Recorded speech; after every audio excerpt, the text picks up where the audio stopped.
कभी कोई पाकिस्तानी फौजी मिला है? हाँ, बहुत मिलते पीस कीपिंग मिशन? इनफैक्ट नहीं, पीस कीपिंग क्या, मतलब मैं, और ये सभी का यही हाल है। मैं कंबोडिया में था, तो वहाँ पे 5-6 पाकिस्तानी ऑफिसर्स थे उस टाइम पे। मैं 93, मतलब मेरी 7-8 साल की नौकरी होगी, 7 साल की नौकरी, और आई वॉज सो यंग। नॉमपेन में हम जब गए तो हमारा जो यूएन हेडक्वार्टर था वहाँ पे, उसको बोलते हैं UNTAC headquarter, UNTAC united nation transitional authority of Cambodia. तो हम उस हेडक्वार्टर में आते तो पहले एक हफ्ते वहीं रहे, और दरवाजे, वो जो एंट्री गेट था वो पाकिस्तानी सीएमपी मैन करती थी। तो हमारे साथ जो पाकिस्तानी ऑफिसर्स भी जाते थे और हम लोग जाते थे, तो जो इंडियन आर्मी ऑफिसर्स थे, और मैं ये कोई मन गढ़ंत नहीं बता रहा कि अच्छा लगना चाहिए बुरा लगना चाहिए, बहुत ही अच्छा सल्यूट मिलता था हमको।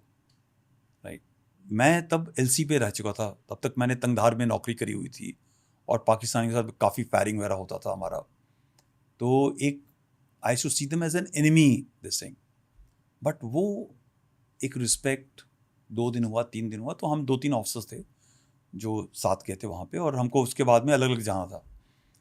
तो हमने पूछा उससे, उनका एक कोई इंचार्ज था, यार सब जाते हैं, तुम अपने ही बंदों को इतनी तगड़ी सल्यूट नहीं देते हो और हमारे को देते हो। तो एकदम से फट से उसका आंसर आया बिना सोचे समझे, अगर आपके ऑफिसर्स और हमारे देश के जवान मिल जाएं तो हम इस पूरी दुनिया को फतेह कर सकते हैं। तो मैंने पूछा, ऐसा क्या है हमारे और आपके ऑफिसर्स में? कहता है, सब आपके ऑफिसर्स अपने जवानों के साथ रहते हैं। इतने छोड़ दिया। And then I recalled Tangdhar के अंदर जहाँ पे मैं था, हमारा ऑफिसर फ्रंट लाइन के अंदर जवान के साथ में रहता है, उनके साथ में ऑपरेशन में जाता है, एम्बुश जाता है, पेट्रोल जाता है। They are slightly elitist.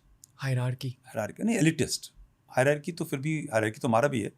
Elitist means वो ऑफिसर तभी आएगा जब बहुत ज़्यादा मुश्किल होगी, या जब मुश्किल ख़त्म हो जाएगी तो आएगा।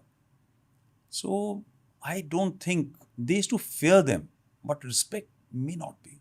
I think that is one part. The second part of that interesting conversation was that most of them used to come to, because I was, जब मैं सिमरी चला गया तो मैं अकेला था वहाँ पे इंडियन ऑफिसर, तो ये 4-5 लोग आते थे, और उस टाइम पे रेडिकलाइजेशन का मुझे एक अंदाज़ा तब हो गया था।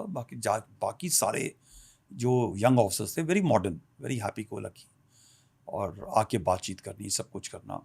मगर उनमें से एक था जो आईएसआई टाइप था बंदा, तो एक लाइन बोलते थे, he was clean shaven, sir थोड़ा बच के रहिएगा, उसके पेट में दाढ़ी है, implying that he is an ISI agent.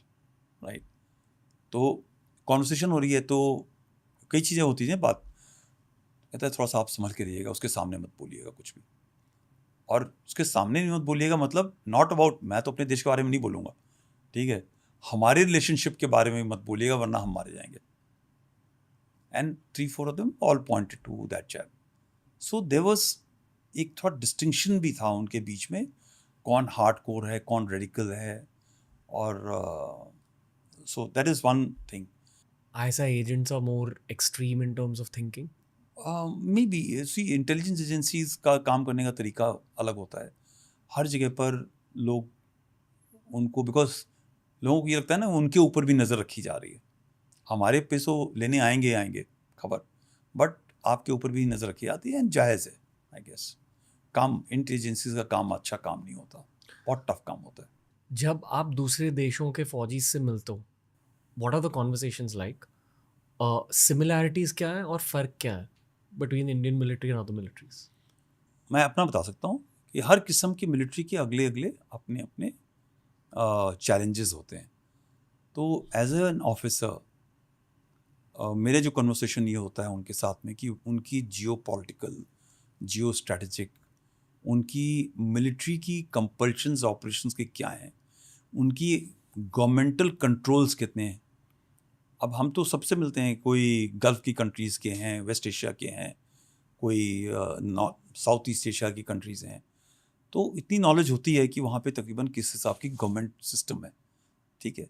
सो जैसे मैं सिम रीप में था तो मेरे टीम के अंदर बड़ा यूनिक टीम थी, उसमें एक चाइनीज़ था नेवी का, एक यूएस नेवी का कैप्टन था, राइट, उसमें एक मलेशियन था, एक टूनिशियन था। वाह।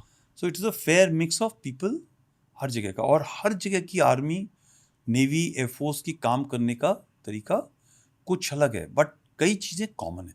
कई चीज़ें कॉमन ये हैं, उनके अपने देश के साथ में प्रेम। हर फौजी अपने देश के साथ में उसका एक अटैचमेंट होता है। वो देश की पॉलिसी कैसे भी हो, but he wants to believe in that policy.